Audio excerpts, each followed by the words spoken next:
Today our video is about Red Sea. That video will be exploring different dimensions of Red Sea, each in detail. Red Sea is narrow passage of water which separate Africa from Asia.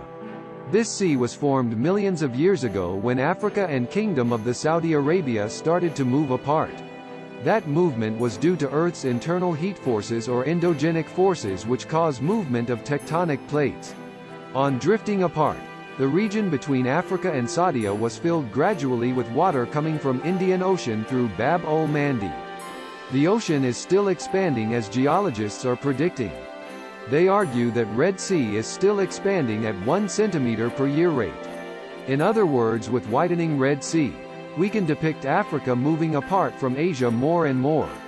Red Sea, as you can see, is surrounded all around by land, whether on African side or Asian side is all desert and have significant temperature, as it is surrounded by deserts, and rivers are not attribute of desert.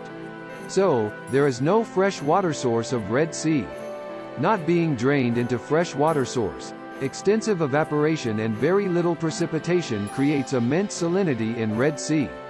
Its salinity is between 36% to 38%. To put things in perspective, on comparison, Baltic Sea have 0.7% to 0.8% of salinity. Due to such high salinity, a person can easily float in Red Sea. Due to such geopolitical importance, every country wants to have its sphere of influence in the Red Sea to control sea lines of communication due to immense trade through Red Sea. It was a hub for pirates of countries like Somalia looting ships moving through this sea. Similarly, Yemen is also a war-torn country, and its proximity to Red Sea raised a lot of concerns for major global regional powers. Hence, in Strait of Djibouti protect their sea lines of trade and improve their global agendas. Red Sea was also a great route for Arabian sailors to send missionaries to convert people in Africa and Southeast Asia. Mecca is on the banks of Red Sea, and Arabs took great advantage of this by mastering sailing and spreading Islam to the large swaths of the world, as Arabs used to trade in ancient times with the world through this route. Well, Red Sea is not just about geopolitics and history, it a wonderful recreational spot.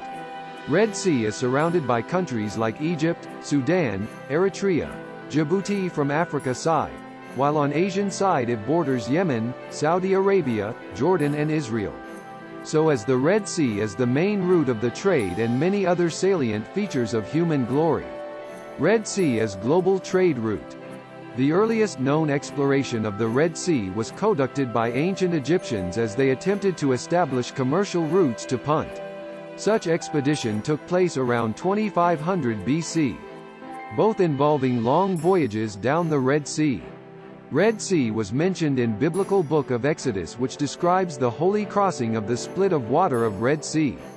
In 6th century BC, Parius of Persia made Red Sea his navigation project. After 2 centuries, Alexander the Great continued the exploration process, where he led his naval expeditions to harness resources of the Red Sea and cross the Indian Ocean.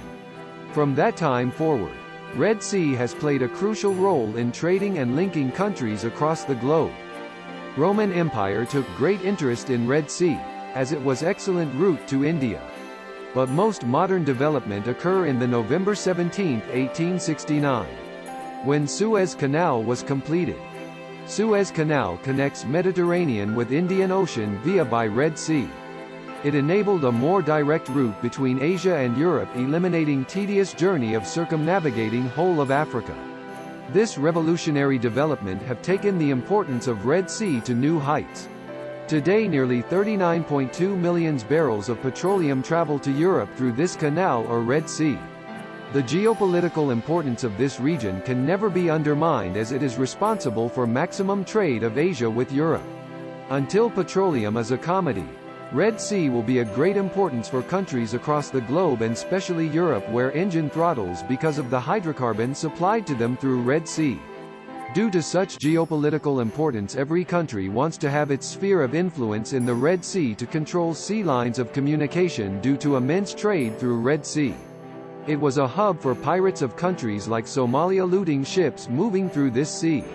Similarly, Yemen is also a war-torn country, and its proximity to Red Sea raised a lot of concerns for major global regional powers.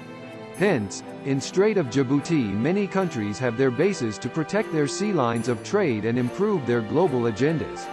Red Sea was also a great route for Arabian sailors to send missionaries to convert people in Africa and Southeast Asia.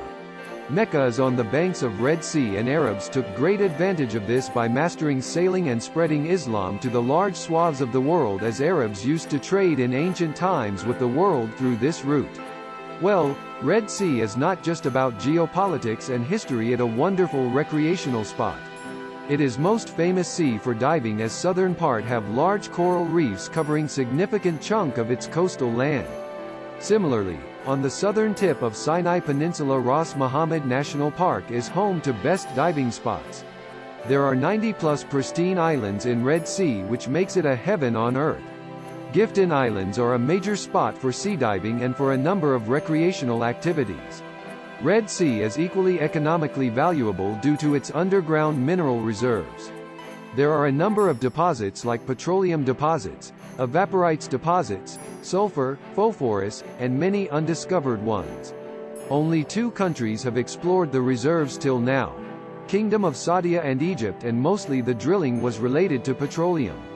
Rest of the deposits have not been utilized yet, which can change the life of poor nations surrounding Red Sea.